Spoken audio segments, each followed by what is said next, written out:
unit is going to be a mask unit, and you're going to be researching masks from around the world throughout history.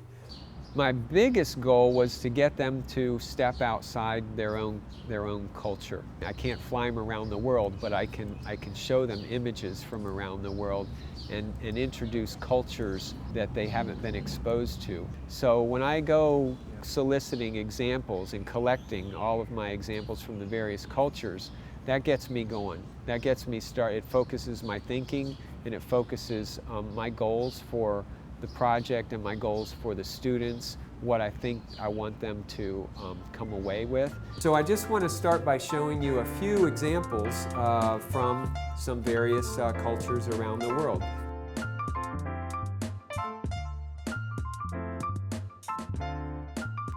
This mask comes from down in the Caribbean. Animal masks have been part of Mexico's rich mask-making history. I wanted to give as many footholds for the students as I could, so that, because they all come from different backgrounds and different, familial heritages. Think about, positive space and negative space where you might open up a form and let some space breathe through it. And also, by showing the slideshow, I want to do a little bit of visual analysis, kind of modeling the research that I want them to do. On this sheet, you'll see a list of various cultures that you can research, or some of you might have familial connections to various masks. You'll be able to use those as well. My whole process for creating it was a little different than everyone else's because I had a personal connection to it, since my family is from West Africa, and these types of masks originate with the West African culture. So what you want to do is identify the design characteristics that are important to your mask-making tradition. Elements of art that we've talked about before: line and shape, color, pattern, texture, those kinds of things, and identify how those elements add an emotive or feeling to your masks that you're researching. I really like looking at other people's belief systems, and this project, especially during the research portion, allowed me to do that, to examine other people's belief systems, because ultimately that allows us to understand a lot more about our own culture's belief system.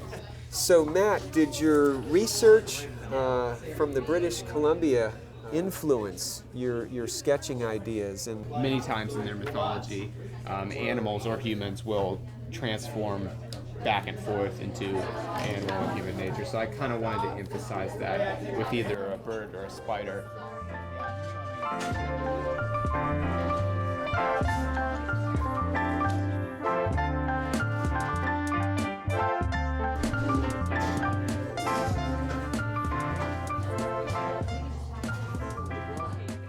I thought the project linked with the IB assessment very well. For one thing, it really linked up with a lot of the learner profile goals.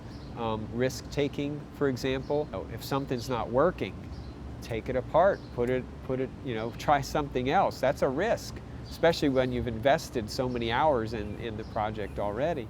Which one looks more like a skull? If I put the tape like that, or put it more up to cover the nose? Growing up, I've always been so scared of making mistakes. I've always wanted to be perfect. But making this mask, I started with the brown paint, and I wanted a more shiny, perfect, glamorous appearance, and it just completely made it look rustic and antique and not what I wanted. It was really out of my comfort zone. But I learned to work with that, and I was really happy about the way that it turned out, because I found that the mistake actually made it what it is.